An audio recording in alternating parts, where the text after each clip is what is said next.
இந்த டிஷர்ட்டோட தான் இருக்காரு. நான் நேத்துல இருந்தே இவரை பார்த்துட்டே இருக்கேன். இவ்வளவு அழுக்கான ஏன்பா போட்டுட்டு இருக்கேன், இது போட்டிருக்கணும்னு சொல்லி போட்டுட்டு இருக்காரு. 100 வருட பாரம்பரியம் தமிழர் ஜல்லிக்கட்டு அப்படின்னு எழுதியிருக்காங்க. அந்த ஜல்லிக்கட்டில் கூட ஜாவுக்கு பதிலாக சா இருக்கு. அவ்வளவு தமிழ் பட்டிருக்கு இந்த இளைஞரிடம், இந்த சிறுவனிடம் பேசலாம். தம்பி, நீ ஜல்லிக்கட்டு பாத்திருக்கியா? எத்தனை தடவை பாத்திருக்க? நேர்ல 2-3 தடவை பாத்திருக்கேன். வயசு என்னாச்சுமா? 10 வயசு ஆயிடுச்சு எனக்கு. 10 வயசு ஆயிடுச்சா? ஆமா, நான் கூட சரியா சொல்ல 1000 வருட பாரம்பரியம் நினைக்கிறேன். என்னை திருத்துவதற்கு நன்றி. உனக்கு ஏமா ஜல்லிக்கட்டு பிடிக்கும்?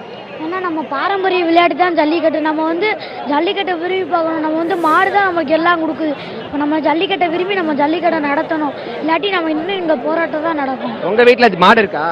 இல்ல, நாங்க வச்சிருந்தோம். அதை இது போலீஸ் எடுத்துட்டு போயிட்டாங்களா? இல்ல, நாங்க மாடு வச்சிருந்தோம். அது இப்ப இல்ல. இப்போ உனக்கு மாடு வாங்கணும்னு ஆசையா இருக்கா? நீ பெரிய பையனா மாடு வாங்குவியா? ஜல்லிக்கட்டு போவியா?